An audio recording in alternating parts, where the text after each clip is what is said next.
Hello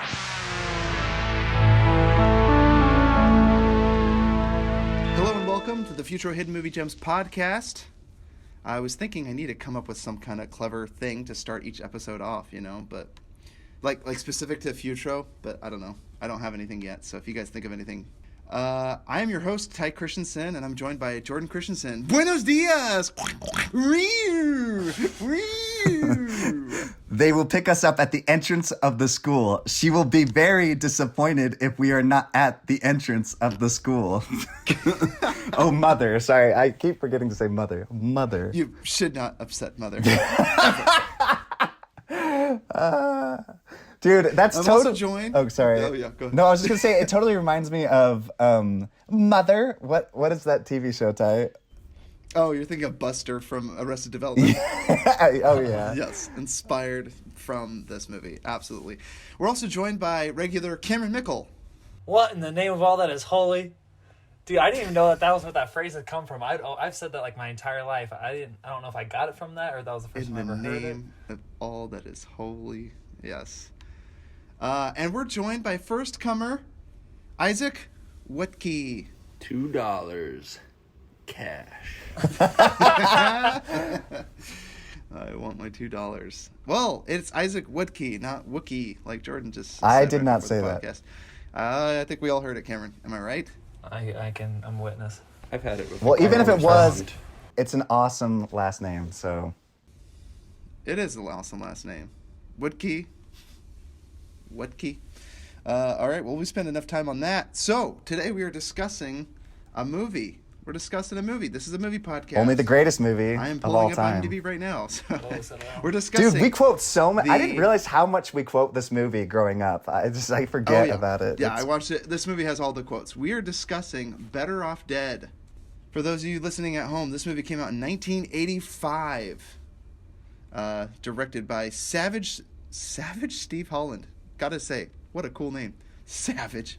Stars Savage. John Cusack, David Odgen, Steers, Kim Darby, Damon Slade, Scooter Stevens, Diane Franklin, Laura Waterbury, Dan Schneider, Yuji Okamoto, Brian Imada, Chuck Mitchell, and a few others. Oh, but you can't forget Curtis Armstrong as Charles DeMar. Shut up, geek. We're gonna get right into it. Let's get a little plot synopsis, Jordan. What is Better Off Dead? Oscar Mayer, is he your main man? I'll edit that out, but I just thought that was hilarious. Okay. No, don't edit it out. It's perfect. So funny. After his girlfriend ditches him for a boorish ski jock, Lane decides that suicide is the only answer. However, his increasingly inept attempts bring him only more agony and embarrassment, filled with the wildest teen nightmares. I'd say daydreams, too, not just nightmares. Yes. He's got quite the vivid imagination. This just reminds me of me in high school, dude. I used to imagine so many things, like beating up bullies and stuff. Stop motion hamburgers, singing Van Halen. Absolutely, it happens to the best of us.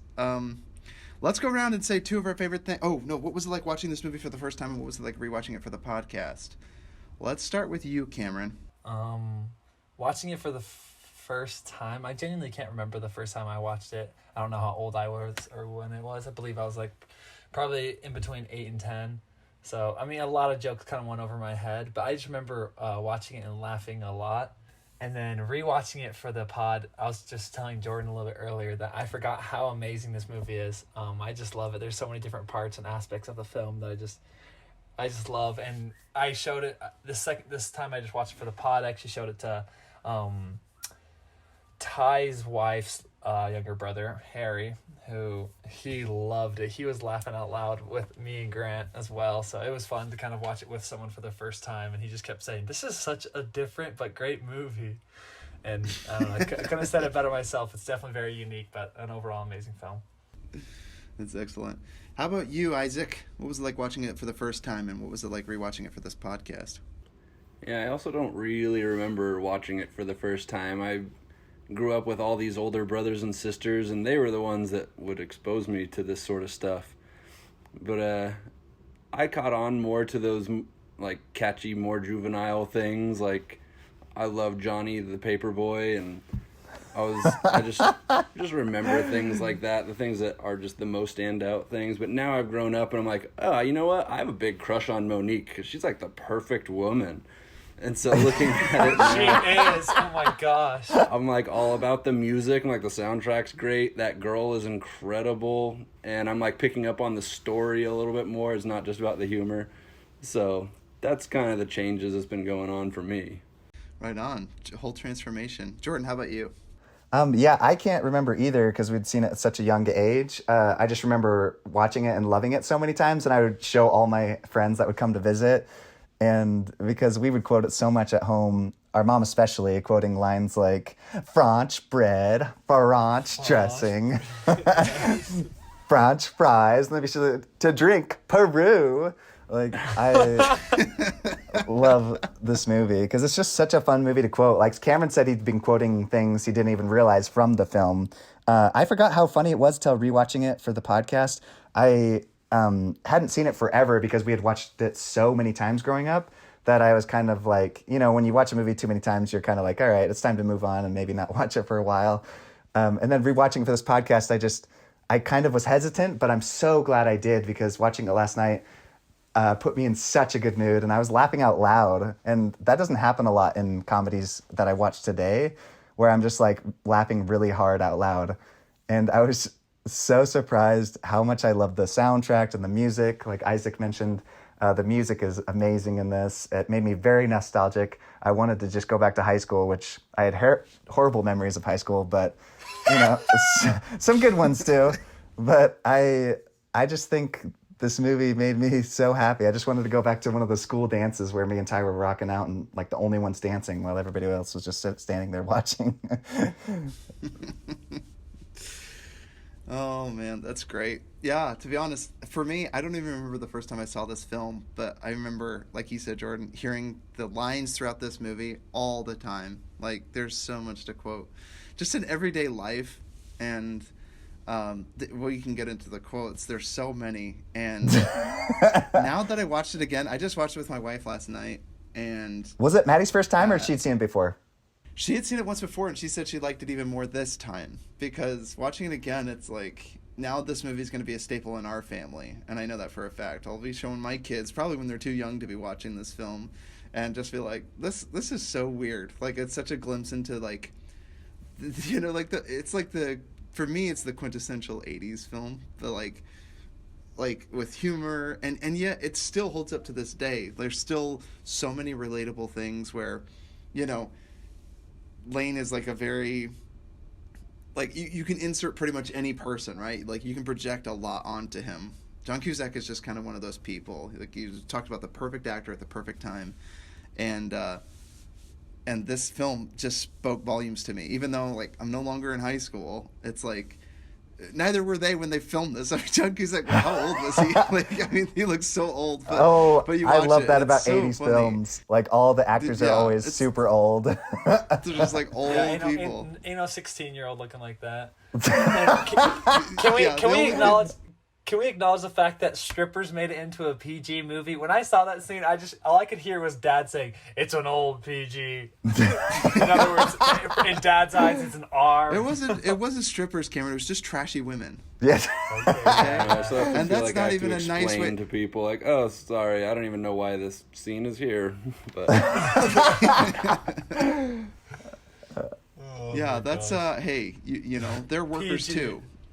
Well, Ty, my watching gosh, it dude. now too, did you feel like now that I like to consider myself an adult, even though I don't act like one, but when I watch it as you know as an adult, I feel like I can relate more to some of the things the older people are saying. Like, I just, you know, the parents and just how they act around kids, like, and you know, trying to still be cool, like the dad reading from the book, like. It's so funny that you say that because my wife last night, the thing she said about it was, the dad seems like the only normal character in this movie. which, if you watch it, he's not normal, but it does make me laugh when I heard her say that because it's like he's the only one that seems to be reacting to like all the ridiculous things that his son is doing. Both of his sons are doing, Badger included. And speaking of high school, like Badger's probably the only one that's actually in high school in this film. He's like portrayed as like some 8-year-old kid, which I think is really funny.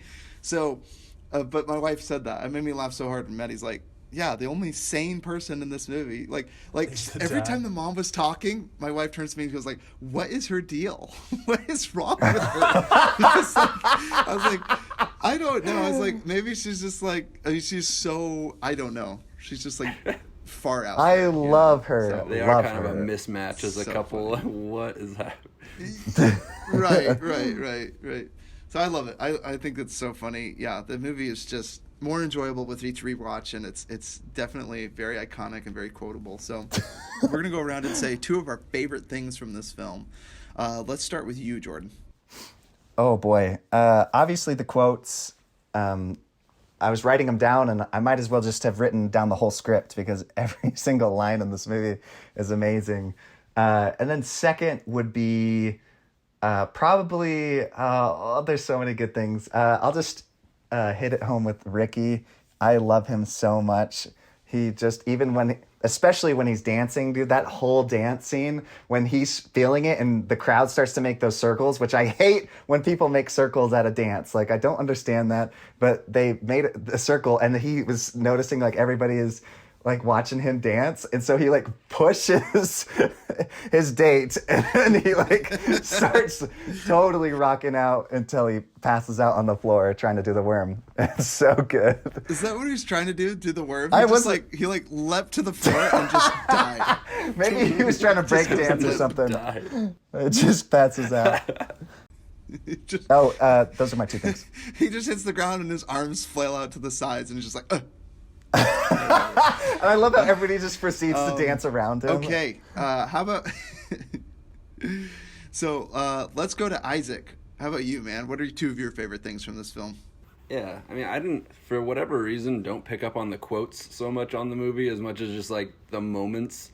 And so I really like the motifs because there's these things that show up, like, 5 separate times throughout the movie, always spaced out. And 2 of my favorite ones are just every time Johnny the Paperboy appears. I just love Johnny. I mean, his quote of $2 cash, like that was the most quoted thing in my family growing up, and that is now a bumper sticker on my car currently. I always hope that someone looks at my window and is like, "Oh my gosh, that's better off dead." $2. I have one of those little pocket knife. Yeah, the switchblade comb. Yes. It's so awesome. And then Jordan, you bought one of those, didn't you? Yeah. Switchblade comb. I also had one a long time ago. They're the bomb. Who didn't have one of those? And So who didn't cool. quote that line? Now you while get using shot it? by policemen if you carry one of those.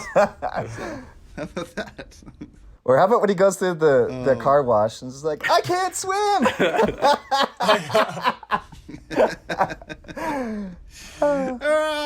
Just keeps showing up at inopportune Fairly times dies. with his fleet. Or no. Or how about the freaking God. fall that he makes at the end, okay? When he gets hit in the face, he flies off the cliff, and he keeps falling. way. He keeps falling. It reminds me of Hot Rod when he just keeps falling and falling. They don't cut away. You think like he's like going to land on like a embankment. He just keeps falling, and his echoes are heard through the canyon, and then he stops screaming. Well, he only passes out. I would that should be brought up in the crazy. nitpick section because there's no way he would have lived that. He was totally dead. No, No way. no, He chance. definitely died. Which makes We all said it was a hot rod fall too. Like, there's no way he lived that, dude. Yep. He was goner. Yep. Yeah, that bully Johnny's would have been the awesome. mass murderer. Yeah. I love Yeah, it. my second What's your thing- second thing, Isaac? The second favorite thing, I always loved the mom's crazy food exploration attempts. Like, well, there's one in particular, but I just, like, there's this one point where there's, like, some sort of sea monster just with its tentacles coming out the top of a huge spaghetti pot. Like, what is in there? But my favorite one is when she's like, "It has raisins. You like raisins." And he pokes it and it just walks off. This food, just gelatinous goo, just walks off the plate, off the screen. It's so awesome. So Gotta good. reference the color too. It's like a teal, light blue spearmint color. I don't know how to describe It's like it. a Yeah, goop. it just slaughters off his plate. It's like if By mint chip itself. ice cream was turned into yogurt. That's kind of what it would look like. It's a pretty good That's a comparison. perfect description. Oh my gosh, I love it. That's great. Cameron, how about you? 2 of your favorite things. I think definitely my favorite thing just of the whole entire show is just the antagonist, dude. Oh my gosh, he just makes me laugh the entire time. What's his name? Stalin. The jerk boyfriend. Stalin. Yeah, Stalin. Yeah, I love how But his first name is Roy. Roy, Like, it yeah. had to be Roy. Yeah, Yeah. but they call him Stalin. I know, and I was like, such an '80s thing to say. Just like you just name anybody Stalin, they're automatically like the villain of the film. And oh my, like I was just dying laughing because like Jordan knows I always love kind of those like super dumb one-dimensional characters like that end up actually being more more diverse. Like what's his name in Stranger Things? Oh, the Billy. bully. I know who you're talking about, right? Billy. No, not right? Billy. The first season. No. Oh, you wanted him the to be with boyfriend? a girl. Yeah, the boyfriend. Yeah. Yeah, I the just call him one Hair. boyfriend that comes back Steve, with a bat, Steve, right? Steve Steve, yeah. Harrington. Yeah. So I love Steve, and I just love, and so I kind of thought this dude was going to be like that, but this dude is literally like the most basic one-dimensional human being on earth. And I never have ever seen where being on the ski team allowed you to bully anybody, but apparently in this alternate reality, you can just make fun of people because you're on the ski team. I'm like, what on earth is this place? No, Cameron, it's not just that he's on the ski team. He can ski the K-12 and Yeah, live. Dude, shout out to those stunt doubles that freaking like took one for the team every time they went down that hill. Goodness, it looked so painful. Yeah, I tried to ski the K-12. I must have been a complete idiot. He's like, He's like, I'm gonna get her back by skiing the K-12. Okay, I guess I'm back to suicide again. Yeah. And then But the guy in the ski shop, right? He's like, oh, I was like an idiot. I tried to ski the K-12. And he's like, Yeah. what happened to you? Were you mangled by a truck? It's like in a full body cast.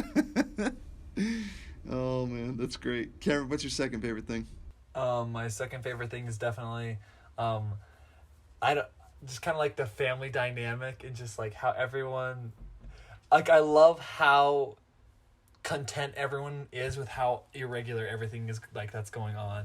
What's his name just like goes through their garage, and like the only thing that like seems to upset everybody is the fact that he broke the garage, like the glass that they just repaired. I'm like, why is that the only thing that everyone's worried about? Like he almost tried to kill himself like twice, and like when his mom's like cleaning or whatever and knocks him off and he's like choking.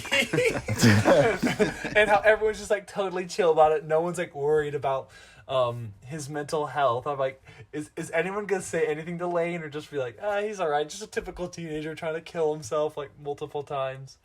Oh, Well, dude, to their credit, they seem completely oblivious to it. Like, it's not that they're ignoring it. Like, they genuinely never seem to notice that, you know, he's wearing his bed sheets and ready to set himself on fire with primer or whatever, you know. Right? Sorry for blowing up your like, mom, Like you Ricky. mentioned, she accidentally hits him. She's vacuuming the floor, right? So she doesn't hear what he says when he comes into the door. Beth broke up with me. Oh, that's nice. She doesn't know what's going on. She has, that's nice. Oh, that's nice, it dude. just That has no reminds idea me what's of- going on, and then opens the garage door, and he proceeds to fall off the garage door step and starts strangling himself, and the mom is completely unaware of it, right? Just keeps on vacuuming. So. I used to do that test so many times to mom, like of things like that, especially when she's on her phone. I would always say, I'm like, Mom, did you know 9 out of 10 parents don't listen to their children while they're on their phone? And then she'd be like, oh, really? Hey, wait, what? I heard that. But yeah, dude, I just love their whole family dynamic and just how Isaac mentioned it a little bit, just like the mother's cooking and then the dad trying to like parent. It just reminded me of Byron. Oh my gosh, just him just trying to figure out what is cool and like trying to use the lingo. And then he's like, what's the quote that he says? It's like cool out or You're whatever. really off. bringing me off, man. Mellow off. Oh, mellow off. Mellow off. You're really bringing me down, man. Right off. On. Right off. On. Oh yeah, on. right off. trying to talk to teens or whatever. And then I think he said, goes instead of home. bringing me down, I think he said bringing me over, man. Like, he was saying Yeah, everything you're really wrong. bringing me over. He was. Yeah, you're really bringing me over, man. It's like gibberish. I was like trying to understand what he's trying to say. trying to talk to his kid, and it's just such a failure. And then in the end, when he comes home, how'd the date go? They're after me, Dad. They're out there. They're after me. And then he's like, he underlines the word paranoia with the drug. He's like trying to connect to his kid. I love it. So Karen, I love what you said, because I think my favorite thing is the characters. They create so many original characters, right? Like you mentioned a demented paperboy, Isaac. You mentioned like a mother that's making, like, completely oblivious to her children, but like making these horrifying creations, like some living, like most of them living, all the food that she makes, where the family literally has to buy TV dinners for Christmas gifts. Like, that's better than Mama's cooking, right? And for dates. And for a date, yeah. He uses his Christmas gift on his date because it's better than anything that his family can cook up.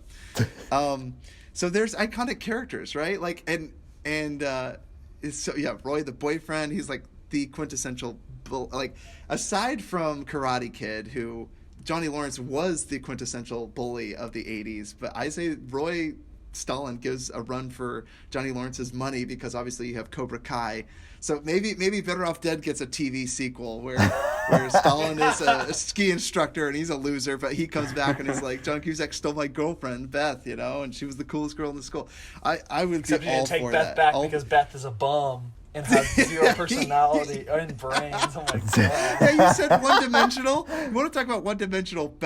Beth's whole characteristic is defined by how much inexplicably John Cusack loves her. Like, I don't know why he's obsessed with her. Like, there's nothing special about her. I love it, Anyway, 6 months these down the characters, drain. right? Poof. John Cusack, the mom, the dad, the girl he goes on the date with the antenna around her head.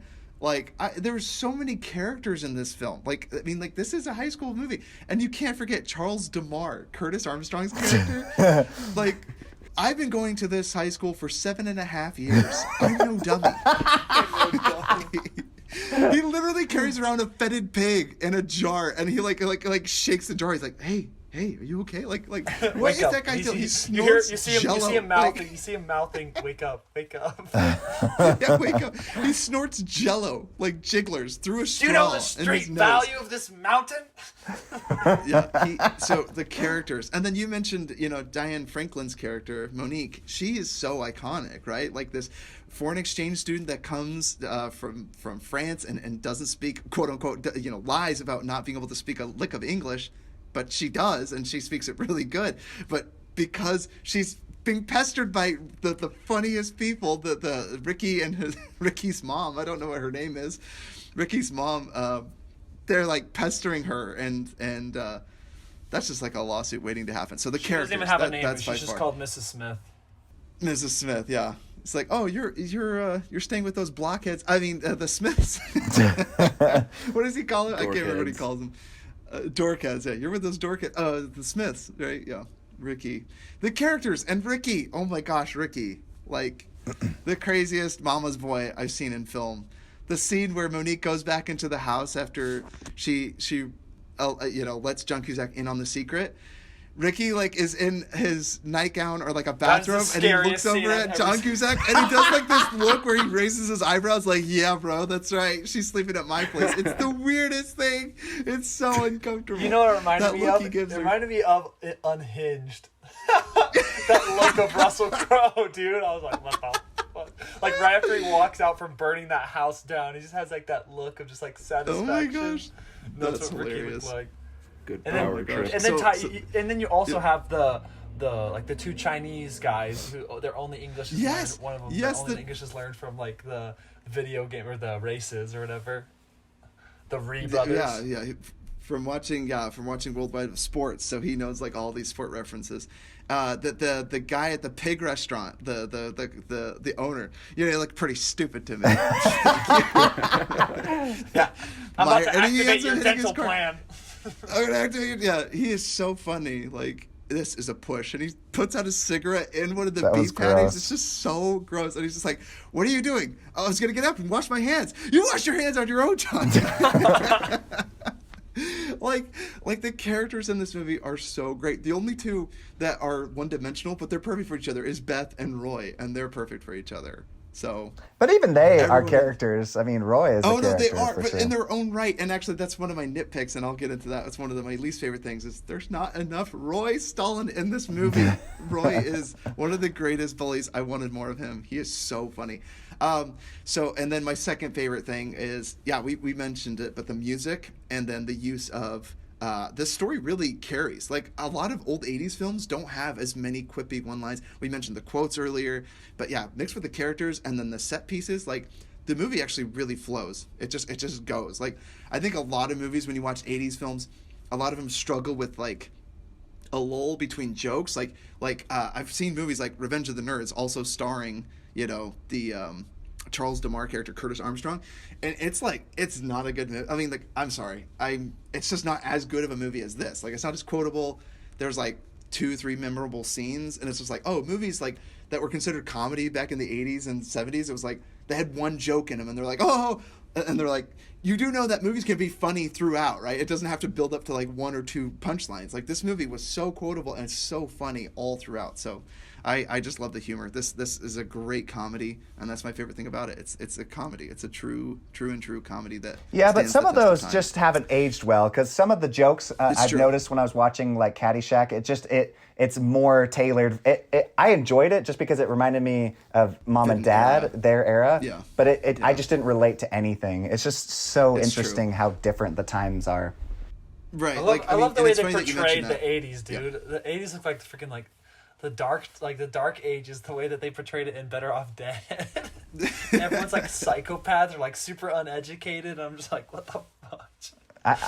But I feel like this one aged really well, honestly. Oh, like, sure, absolutely, not the yeah. music necessarily, but I mean, like you mentioned, it could easily be a Cobra Kai of today kind of thing. So we're gonna get into nitpicks. You guys can just shout them out as you think of them. But one of them is, no one would be that actively engaged in some math teacher's lecture. Like, I love how everyone's raising their hand, like, oh, me, please pick me. And you're just I like, love how over the top it's that like, scene is. It's so over the top. But obviously it's done for comedic effect. But I'm just like, He's obviously no one making is listening. zero No sense one is. as he's speaking. Like, I think he's like, the lines were written to mean nothing. yeah. He's talking about like he's going down this road of math, and then at the very end, he's like tries to make it all philosophical. It makes no sense what he's saying. It's just and oh my gosh, him pulling out a crumpled piece of paper with like Gum on it stuck in it that says "do homework." Oh, I could relate to that way too much. It freaked me out. That gave me anxiety, of being in math class and realizing like I have not done my homework assignment, and the teacher's going to call on me. Of course, he's going to call on me, and you have to go up in front of the whole class and demonstrate that you don't know what you're talking about. It's the You don't know what's universal going rule on. of timing. Right when you don't do it is when you're gonna get called on.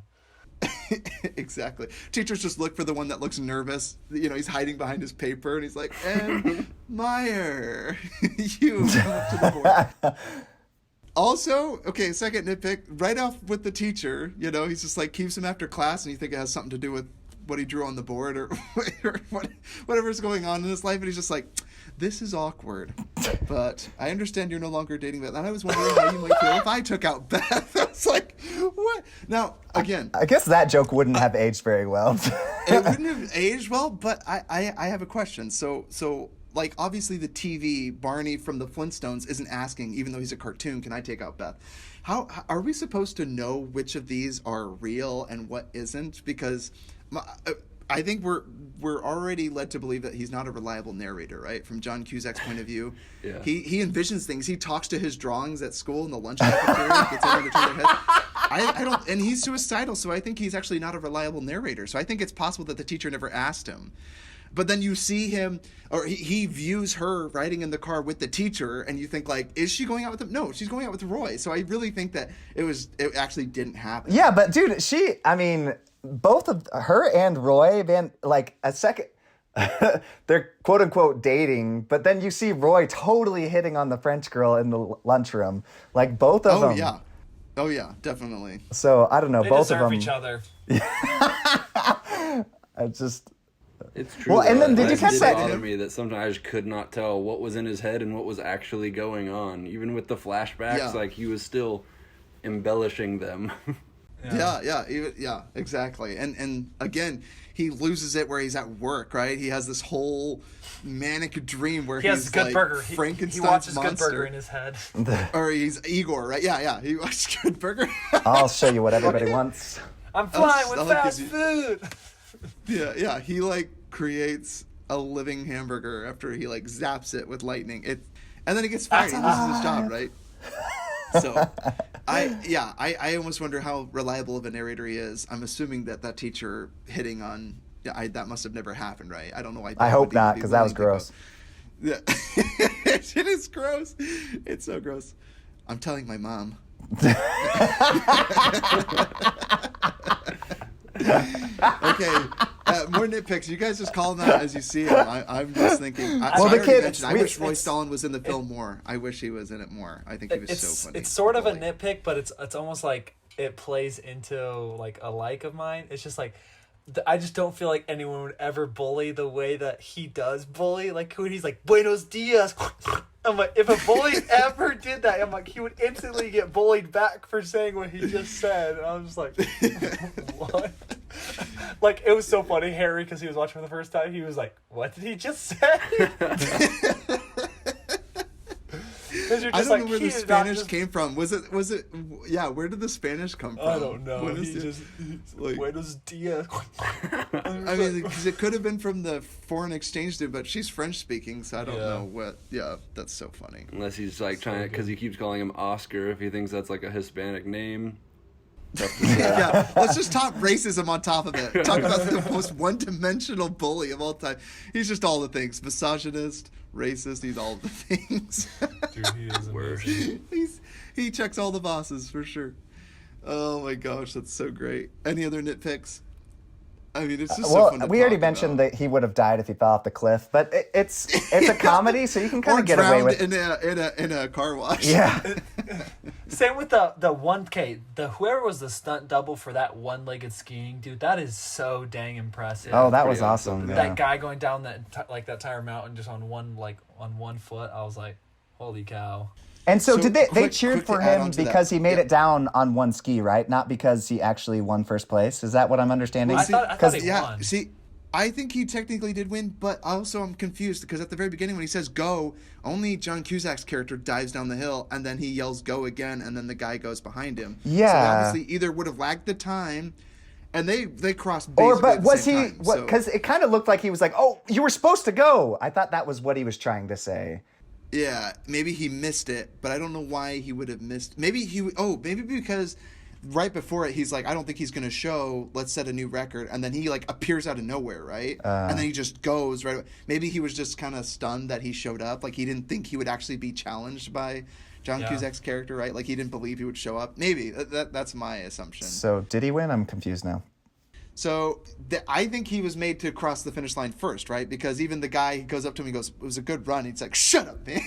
Like his own crony, he like can't even like take a compliment, right? Because he loses, right? My other theory on why all that matters is Beth wanted it back.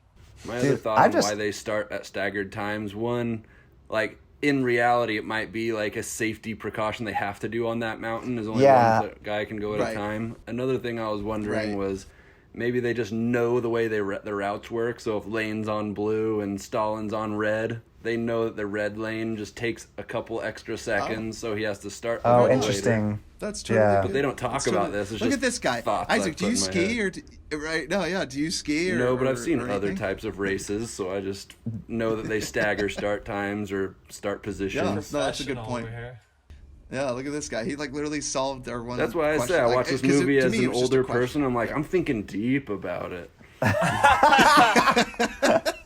There's depth to this movie. He's like looking at the the Badger creating a rocket out of household appliances, and he goes, "Yeah, you could actually make that work. You know, you could launch out of the The amount garage." of research he does.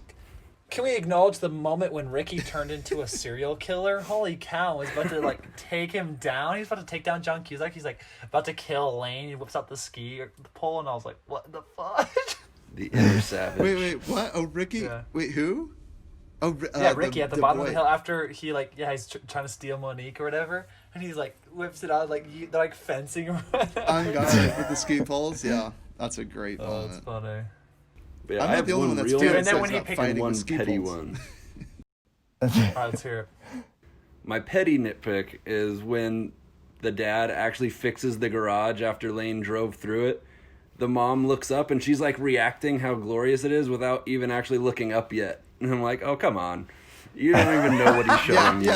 Yeah. No, but see, that, again, my wife was like, that girl is not all the way there. Like, she was just going to be surprised regardless of what he showed her. I think it played into her character. It's the same thing when she's like, oh, how are you doing? He's like, oh, Beth broke up with me. She's like, oh, that's nice, honey. Like, she was just, she already had a reaction planned. Yeah, because she already was going to say like, it. oh, that's so awesome. Okay, my nitpick actually has to do with the newspaper, though. So, at the very beginning, he, like, wakes up, right? He has, like, a sixth sense that the paperboy's on his way. So, the dad runs downstairs, and then he, like, proceeds to, like, try to open the garage door because the boy's coming, and it's the last window pane of all. Why didn't he just stand in front of it? Why didn't he stand in front of it and swat the paper away? He just stands there, he's like trying to erase the garage door, and it's just like, no, and like it's just a great intense moment that builds up, but it's just so unnecessary. But that's I think the fact that it's so annoying makes it even funnier. Yes. And then as soon as he does it, he's like, you missed, you menace. I wanted to say something much more colorful, but didn't think to say it. And then like as Isaac, soon as he what was your walks other inside, one? closes the garage door and it smashes all the window panes. Oh, my real nitpick, though, I was like, I am bothered that he even gives Beth the time of day at the end of the race. He actually kisses her back. Like, after all of this awesome character arc, he actually gives her a kiss back. I'm like, oh, come on, you can tell her off. You can do anything. That was actually another one I've been picked because I felt like there wasn't enough consequences for that. He just kissed her and then Monique kind of just like walked away, and then he like won her back, just picked her up off her, like swept her off her feet, and she's like, everything's fine. I'm like, what the fudge? There was literally no consequences. She's French, for man. just, like, she's all for that, man. She's French. That's how they do it over there. She knows the language Apparently. of love, and French she knows that culture, wasn't it. to quote another 80s to quote another 80s film. So that's how it is in her family. Oh. Ferris Bueller's Day Off. Ferris Bueller's Day Off. That's right. So, but what you're right. But I almost think that in that moment, right, he just beat his like rivalry. Like he was going to commit suicide over this, right, rather than do this thing. So he did it, get caught up in the moment, victory kiss, and it didn't mean anything, right? Yeah. I don't know. I'm an apologist for him. But you're right. Like it does. Like, did you already forget about Monique? But no. And then immediately, I do like that he like tells her off or whatever, and he's just like leaves her. I think that's great. It probably does help him realize the person he's been chasing this whole time was the wrong one. Like the one that's running away is the one that he wants. So because in they have that the way, sweetest then yeah. date. They have the cutest date where he like literally whips out the saxophone, man, and starts playing at the burger joint. Yeah. Which he's already fired, by the way. So I'm pretty sure that's illegal to go back into the establishment that you no longer work at and have a romantic dinner at. But I don't know. The guy gave him the keys. That's right. He gave him the keys. Never asked for him back. He just threw him out of his restaurant. So, oh my gosh, that poor guy. Okay. Another nitpick. When they're at the lights for the I don't know if they're Korean, I don't know what they are, the Asian brothers that race, they're like let's get ready, and the light turns green and he proceeds to like reverse and he smashes the pig guy the first time. I don't know why he reversed. I guess he wasn't ready to race them. Oh no, he had it in reverse because remember he pulled too far forward, the light turned red, and so he backed up. Oh my gosh, that's so funny that you mentioned that. Okay. But I still get you on the next one where the second time, yeah, he's like looking over at them and he's ready to race and he just floors it into the guy who's in front of him. And it's the same guy and it's literally in front of him. And I love how he dives in the back of the car as if that's gonna protect him, like the guy's gonna break through and try to grab him. He's like wah. Get out of the car, boy. Get out of the car, boy. Oh my gosh, that's so great. Are we to quotes yet? Or I'm so excited for the quotes. I'm sorry. No, I think I just had so much fun nitpicking because again, it's a comedy. Like you can laugh off all these nitpicks. In fact, I think a lot of them were done for comedic purposes. Oh yeah. But Isaac just proved that they put more thought into this than I did before I even reviewed this movie. Turns out you gotta stagnate the races, man, because red and white or red and blue, they'll end at different times, man. You literally pointed out the biggest plot hole that I thought existed. Thank you, Isaac. You made this movie so much more meaningful to me. You're welcome. That's why we had you on, man. We gotta go one by one, because otherwise, or I guess, real quick, who wins the Academy Award? Who's the best? I think Ricky or his mom. I don't know, or all of them. Gosh dang it, I love all the characters. Right? I don't- Who like does? I it? don't Who know, sells dude. it? His friend who's been to high school for 6.5 years. What's his name again? Oh yeah, Charles DeMar. Yeah, dude. Charles DeMar or Curtis Armstrong. He was pretty Yeah. funny. Yeah, he pulls off he wears a top hat. Like Can't even he- get real he pulls jokes here. off, like the quirky. He snorts nasal spray all day. Nasal spray. Do you know where I can get some? I can't He move my is- right arm, and he's like moving it. He's slowly moving it. Or, you'll make a fine little helper. What's your name? Charles DeMar. Shut up, geek. Best line. The fact that he spoke up and said his name is so great. Oh no, my Fine favorite little part when helper. Charles Samar, when he's like, "You better shave her before you kiss her goodnight."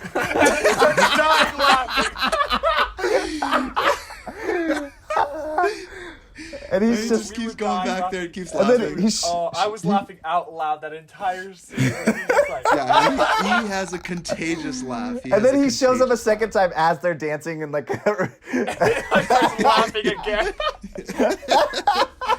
Oh my gosh! Yes.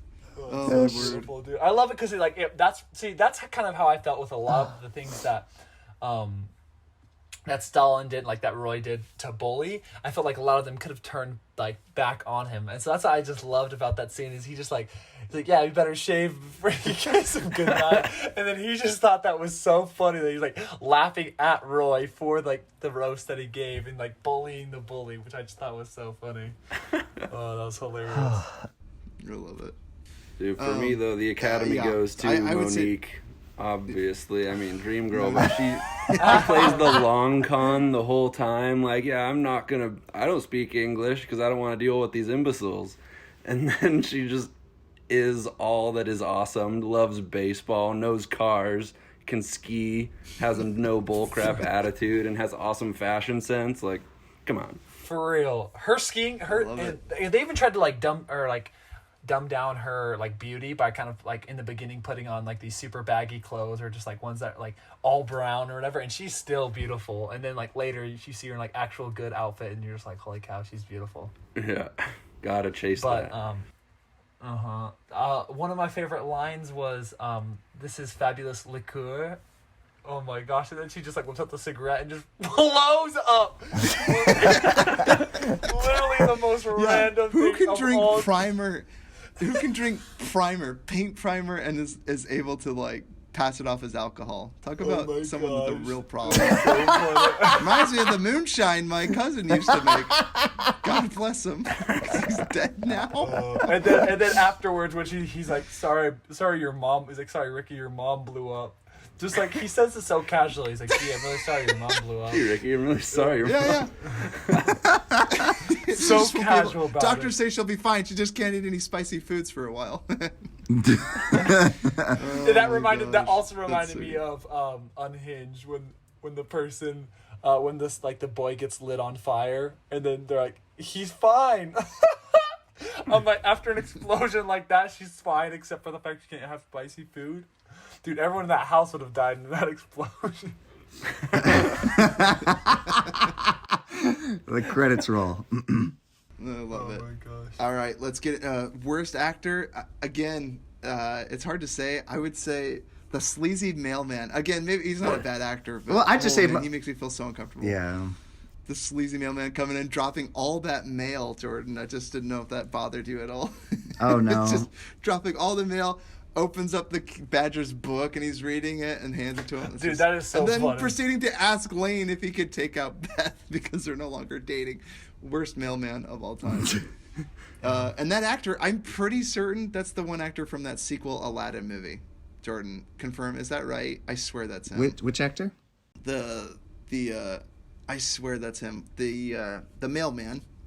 Oh, The- I think he is. Yeah, I can't remember. Isn't that him? I swear, from that sequel, Aladdin 2 or whatever, like a live action Aladdin sequel, not Den of Thieves or whatever, King of Thieves. It's anyway. I'm sure Dude. it's him. Anyway, that actor just where is What? he now? Where is he today?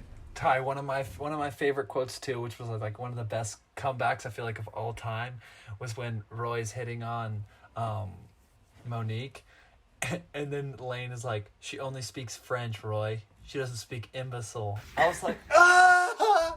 I was like waiting for like the air horns. I was like, no, but Roy just blows it off. He's just like, ooh. And then she gets the last laugh though. The Monique sprays the soda on him, man. That was great. Yeah. And then I like when my he's. favorite I like. too. Oh, okay. Okay. Well, I was just ahead. gonna say really quick. It's like when he's We're getting talking into to. favorite quotes. Yeah, just go right into quotes. Keep Yeah. going. So one of my favorite quotes was when he's after he's just done talking to his paper that he just his drawings that he's drew, and he crumples it and yells, "I will not give it up, Beth." I don't know why I love that. You'll miss me so bad. You wish you had me back. Yeah, he just yells it in front of the whole. Oh, that's great. Some weird quotable things too, like one of them that really made me laugh was when okay, real quick, the skiing advice every time it happens twice where Charles DeMar tells him, "Go that way really fast. If something gets in your way, turn." Again, that we Monique quote that says it. all the time. Yeah, and then Monique at the end, she's like, "It's very easy. You just go that way really fast." And she says the exact same advice. I just like as he's falling down the hill, and now he's like, and now turn! He's like tumbling. He's already lost his ski. Turn. Good. I love the part when he's talking to Monique too after the dance, and then she's like describing kind of what happened with what's the creepy man's name with Ricky, and then she's like, he put his all over me, and then he's like, he did what now? And then she's like, How you say how you say octopus? And he's like, tentacles. Oh, and she's like, yeah, he put his tentacles all over me. I love how like he just doesn't adjust it. Like, I'm so glad it's not and not No, the other one. Big He's difference. Like, yeah. Big difference. Like, yeah, language barrier, good thing. So right after too, when he said, shut up, geek, and then he turns to Beth and says, Beth, that's my favorite name. Dude, that was the douchiest line of all time. That's my favorite name. After John Cusack's failed attempt of suicide when he's on the bridge, Charles DeMar hits him off and he lands in the garbage bin. The black people? He's being carted away. There's two guys working on the power line and they go, "Man, it's a total shame that the white people throw a perfectly good white boy like that." That was so funny. Oh, it's great. That was so funny. A subtle line that I liked is, we haven't brought up this character yet, but he has to go on a date with the dad's law partner's daughter, and she got like headgear and everything. There's the one point where she's running through the itinerary of the date so she can, properly itemize all of the money he's going to spend on her. And she's like, and we're going to get double desserts, unless you're a cheapskate. But I'm willing to give you the benefit of the doubt. And he's just like, thanks. I just love that he says thank you to that. You're pretty stupid. Thank you. He says that he just takes it, man. He has like no self-respect. And then also the part when the mom gets him the freaking Christmas outfit reminds me of the Christmas Story with the bunny outfit. Yes. He's like, it's real aardvark fur. And then she's like, everybody's wearing it nowadays. And then he walks out. He's like, after his like garage is destroyed, and his neighbor's like throwing away his trash, and he's just like sitting there with the aardvark suit on, and he's just like, howdy. Morning. I love it. And then it's so great too with what does he say? It was the other quote. I can't think of it right now. Come back to me. Coming back. He apologized for blowing up his mom, right? But that's a great scene where they crash backwards and they drive off that ramp and land into the water, and Monique appears to be crying and then she's just laughing hysterically. That's so great. What a great scene. And he just then what's his face wakes up from the back seat. I'm telling my mom, like, you should not upset mother ever. I like too when the paperboy shows up and he's like asking for his $2. Then he's like, well, gee, Johnny, I haven't got a dime. And he's like, I didn't ask for a dime. Didn't ask for a dime. I didn't ask for a dime. Oh my gosh! I love it too when Mrs. Smith is trying to explain to Monique about Christmas or whatever. She's like, "Do you have Christmas in France?" And she grabs her face, Christmas. Yeah, classic. The most excessive thing I've ever seen. It gave me PTSD of the mission when people are like trying to say something like as if they say it slower and louder as I'll understand, and I'm like, this doesn't help at all. Friend. I love that John Cusack teases her right there. That's so funny. Die when you're sick. No, what does he say? People die down there, and dying when you're not sick is really sick, you know? So funny. Oh my word. I like how that's all the quotes I could think of. It's not. There's no quotes in this. Just how they start the movie to introduce you to Lane is him just stepping in the shower with socks on. Yes, I wrote that down too. Who does that? Who does that? That is Showers a with sin. their And then socks he on. doesn't take them off after. He blow just dries them. blow-dries. That is a sin. You cannot do that. Oh, that's so disgusting. Wearing them all day, just like soggy and just a little moist in his shoes. Oh, I got another line from Ricky. He goes, "You must obey the proper speed limits. A car is not a toy." Yeah, right before he gets into a drag race with his friend. Oh my god. Oh my word. That's so funny. You would be wise to listen to Mother. Oh, come on. It's Christmas Eve. I could be home right now drinking this monster eggnog my brother mixed with lighter fluid. So gross. Oh, man. And we already mentioned it earlier, but I don't think we got it recorded. Is when Beth talks about, she says, like describing why she's breaking up with him, and she's like, I really think it's in my best interest if I went out with someone more popular. Talk about a one-dimensional basic just want to slap her right in the face. Are you kidding me? Ruthless. She just like doesn't even like, I don't like you. It's just like, I need to go out with someone more popular than you. I was just like, wow. But the worst boyfriend too, when he like thinks to get her a little, he's still pining for Beth, and he buys her a little teddy bear. And then he's talking on the phone with Beth, and he He's goes, on the phone. He already gave you a present. No, we haven't opened our gifts yet. And he goes, he bought you a teddy bear bigger than you. And then he proceeds to like gas himself in the car. That reminded me of About Time, Ty, when they go to the baby shower or whatever, and then Rory buys that giant teddy bear, and then the writer, like the play writer, he brought like a tiny teddy bear or whatever. He's like, he's like, I heard a quote once that you never bring a gift smaller than the child. And he's like, oh, F off. Oh, man, that's great. Oh, I love it. Oh, that's so good. Well, does anyone have any last minute thoughts or thing that you want to say about the film? Must watch. Yes. Last thing I'll say, just in closing, last quote, right after he asks him, what do you inspire your harboring victory? And he's just like, language lessons. Language lessons. Inspired words from a man who knows how to ski. Dude, Monique has mad game when she's like, I'll have to give you language lessons afterwards. And then he's like, you're gonna teach me French? She's like, the universal language. And I was like, yo! No, the international language. The international language. Language of love. Oh, that movie's too good. I guess I would say, yeah, the character arc was basically explained by the two Korean brothers throughout. Like, Lane Meyer, once a great champion, is now fallen down. So he starts out as this fallen character, and then he ends up as a man who knows how to ski. That is so funny. They just walk That's us so through funny it. that you say that. Yeah, his whole character. Yeah, they're like the narrators Yeah, or something pretty much. like that, right? That's so funny. That is so funny. Oh, are we talking about would we recommend this? Yeah, would we recommend this movie? 100% yes. Oh, absolutely. To A anybody. resounding Anybody yes. and Everyone. everybody. Yeah, it's a definite. It is tell, PG. It's an old PG. I would say this passes for PG-13, right? I mean, it's not above PG-13. Yeah. But this is such a great It film. definitely wouldn't Great pass as a comedy. PG nowadays, though.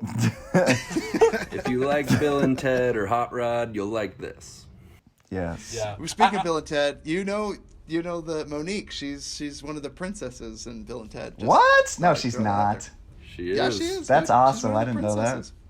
Yeah, Monique. So she appears in all those 80 films, but yeah, great movie. You guys all need to see it. All right, perfect. We always end every podcast, Isaac, by saying things that we've seen lately and movies that we're looking forward to seeing. Do you want to start us off? Movies that you've seen lately? I'm not ready. I can't think of anything right now. I'll go after you guys. And the nice thing is, it doesn't have to be recent. It can be in the last year. You know, you can just lie. Movies that you like, I don't care. Because If you want to think about your it, though, favorite movies, then you put them on the spot, and no one had an answer. So it's like, well, what have you seen lately? Here, I'll give you an. It's not something that I saw. Well, I saw this a long time ago, but I watched it for the first time in about 20 years recently. It's another 80s movie called Girls Just Want to Have Fun. Watched it. I've got 5 sisters, and 3 of them are all my closest siblings. I was just raised on this movie. So I was like, I'm going to go back and check this out again. Like, Girls Just Want to Have Fun, rocking my world right now. That was a fun time. Talk about classic villains. There's a girl in that movie. She's the worst. You'll love it. Oh, good. Okay, I'll have to check it out. I only know that song, Girls Who Want to Have Fun, but I've never heard of the movie, so I'll check it out. I love 80s comedies. Anything you're looking forward to seeing? I'm looking forward to pretty much anything to come back to theaters. But Yeah. I know, right? Amen to that. Amen. I mean, if we're just talking about theater movies, I'm really looking forward to the Guardians of the Galaxy and Love and Thunder, and just seeing how that interaction of all the space characters from Marvel are going to come together in some sort of space adventure. So I'm hoping for good things on those when they come out, but it's going to be a couple years, sounds like. For sure. That's great. Any other films that you're looking forward to? Nah, not currently. Just make sure I got them all. Yeah, we got them. Sounds good. Just make sure I got them all. Jordan, how about you? Movies you've seen lately, and what are you looking forward to seeing? Yeah, and it is coming up an hour, so if you got to dip out, you can. Otherwise, you can stick around, Isaac. Let's see. So I just... Get out of here! No. I'm just letting you know, because I want to make sure we're, I'll give you those 7 minutes back. I'll stay for 3 more minutes. All right. He wants to hear our recommendations, dude, because we have good taste. All right, so I just watched a ton of amazing films with my roommate. We just watched, if I can remember any of them, gosh dang it, the Denzel Washington one, Ty. I was sending you guys gifs of it. Man on Fire, or... Well, that's a good one too. But I just watched... the one that says, like, King Kong ain't got on me? Yeah, yes. Yeah. I was sending you gifts of that. Training Day. Oh Ethan my Hawke. goodness! Yeah. I just watched That's a that great last movie. night. So good. I highly recommend it. And Denzel Washington just kills it. And then I also watched Grand Budapest Hotel just right before the podcast. Really, really good movie. And watched a couple other classics. I can't think of them off the top of my head, but like Isaac said, I'm also looking forward to when theaters open up. They are, but like even the French Dispatch, which is made by Wes Anderson, that's why we watched Grand Budapest Hotel, because I'm so excited. But they pushed that off as well, and they don't even have a date for it anymore. So they just keep pushing back all these really awesome movies. It was pushed back twice because it was supposed to be released in summer, and then it got pushed to November. It was supposed to be this month or last month, but it got pushed back again, and now it's gonna, who knows when. So all these good movies that they're just sitting on right now. I think they're just trying to figure out what to do. So, all right, Cameron, what about you? Since the last time I was on the podcast, I've watched so many freaking movies because spent the last week with Jordan.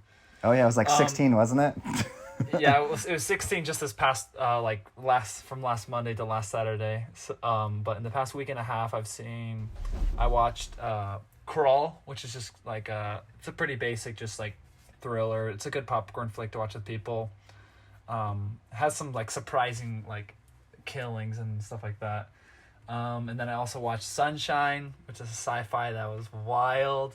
I love Cillian Murphy. He's amazing. I watched Silence of the Lambs for the first time. That was Classic. slightly disturbing, but a fantastic film. Only Nonetheless. mildly disturbing. Yeah, Just something wasn't quite right about Hannibal Lecter. I don't know. Something- He seemed like a likable guy enough. yeah, just something about him eating people's faces. And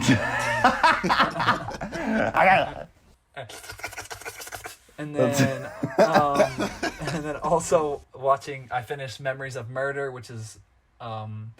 It reminds me. It is very similar to Zodiac. Thank you. I understand why Jordan compared it. Oh, it's just like so. Because you're making me nervous. You weren't loving it at the beginning there. I was like, oh no. It's definitely as slow as Zodiac. We're losing him. He's dying. And then I also watched guys. True Romance with Jordan and Grant. A fantastic film. So good. Overall crazy. Watched Turbo Kid, one of Whatever. the wildest films I've ever seen. You don't love It's it, Ty, because your wife was in the room. That's why. If she wasn't there, you'd be like, this is the best thing I've ever seen. What movie? True Romance. I like how Jordan thinks like I would be the guy that's like watching a movie and my wife's disgusted and I'm like, it's disgusting. Turn it off. Like it's not, dude. Like I like all kinds of weird things that I make my wife watch. Sure. And then I watched 2 Clint Eastwood films. I watched Sully, it's fantastic. It's just it scares me. It makes me hate lawyers. But it's so like amazing how he like saved all those people's lives and stuff like that, and the court case as well. And then I also watched Gran Torino, I loved it because I felt like the ending was very realistic. Spoiler, because I Do you ever get that feeling that you messed with somebody that you shouldn't have? dude, he is. I just love when he holds up his hand all the time, like he looks like he boom. I love that. It's just like Bruce Willis in what's it called, Death Wish. Death Wish. Yeah. And so I really loved that. And then I also watched The Town, another insane good so good. film. I can't believe Ben Affleck directed it as well. Very impressed. Then I also watched the Big Short. Pretty crazy. I was dead tired, so I fell asleep for like the last 5 minutes or whatever. But it was overall just a really good film. You like it better than War Dogs? No, just like, dude, I don't know, dude. Jonah Hill is just amazing in War Dogs, and plus, oh my gosh, what's her Ana de Armas, my wife, and then I watched. Dude, you're sounding more polygamous by the day, dude. How many wives have you collected, Cameron? Dude, just gotta have enough. And then I watched Day of the Dead with Jordan and Grant. Wasn't the biggest fan. I'm not a big zombie flick guy, but it was entertaining. There was some pretty funny comedy in there, and just like the most unrealistic deaths I've ever seen in my life. And then, I also watched Valkyrie, which is it was a really good film. It was like a solid just like entertainment movie. Then I also watched Event Horizon. It was a wild film for sure. It was really good. I watched The Descent against my will with Jordan and Grant. They had me hostage. Hey, you enjoyed it though. After 15 minutes, you were like, all right, it picked up. The first 30 minutes were the worst movie I've ever seen in my life. You mean when they weren't descending into the cave? They're like, oh, I don't like all this story.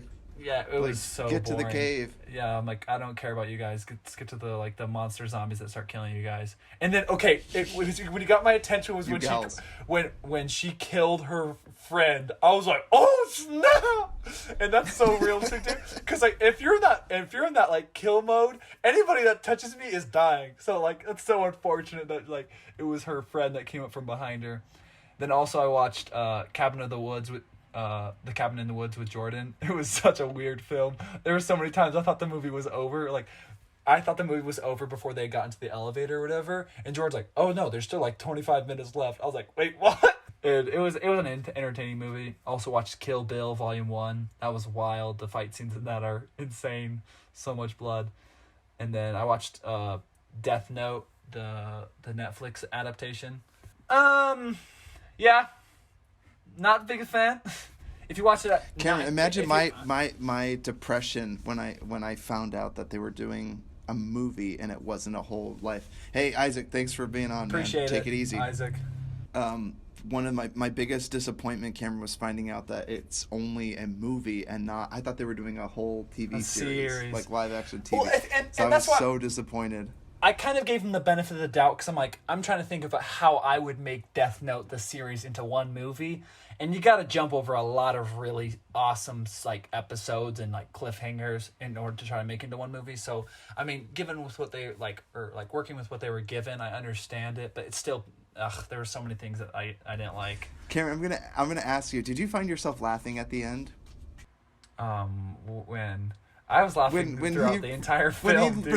When he lets go of her on the Ferris wheel, and they're like the music that plays. It's like it's this so weird. Random. I'm like, is this like supposed to be like optimistic like moment? Like what's going on? Yeah, he's like falling, and he's like, Yeah. She's falling to her death, and he like lets go of her, and he's screaming. I felt and absolutely no attachment to her. The entire film I was like, I hope she dies.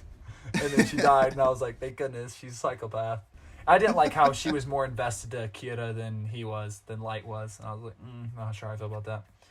For sure. And then also the last film I watched was Southpaw with I'd been delaying watching it just because I love Rachel McAdams so much and I didn't want to watch her fucking die in a movie. But I ended up watching it, and holy cow, dude, Jake Gyllenhaal just proving again why he's my favorite actor. He plays such a good angry person. I feel he must have a lot of pent up rage inside of that body of his, because he nails it better than anyone I've ever seen in my life. And then what I'm looking forward to, me and Grant and Harry, we started Snowpiercer last night. Going to finish it probably tonight. And then also I want to watch Lone Survivor and American Made, possibly Whiplash. And then there was another one that I was thinking about watching. Oh yeah, Loose. Loose it looks like a really solid, but we don't have it. Jordan doesn't own it, so. But yeah, that's kind of what I'm looking forward to. I know it's kind of a lot of what I watched. It's just a dump of just like 18 movies, but. Yeah, dude. Holy cow, you've been busy. When you don't have women in your life, yeah. Don't have women or women. Responsibilities. Yeah, it'll free up a little bit of time. That's for sure. You could say that. Love it. I and just rewatched recently... Inglourious. Sorry, and it is still a masterpiece. Holy freak, dude! It's one of my favorite movies of all time. That's a great movie. I haven't watched too much. I've just been watching more Buffy the Vampire Slayer, and then it's weird because I know I watched a movie, and I can't remember what it was, but it was really good. I'll think of it, and we'll put it on the next episode. But things I'm looking forward to. I'm going to go on rewatch all of the Mission Impossible series, and I'm really excited to watch those again because they're great movies. Watch Tom Cruise run. Yeah, just watch Tom Cruise run. Watch that 5'5" body run. Yeah, dude. Anyway, guys, write in your reviews. Leave us an email, futromovies@gmail.com. Leave us a 5-star review. And guys, all stay safe out there. Peace and blessings. Check us out on Spotify as well. Bye. Peace. Bye.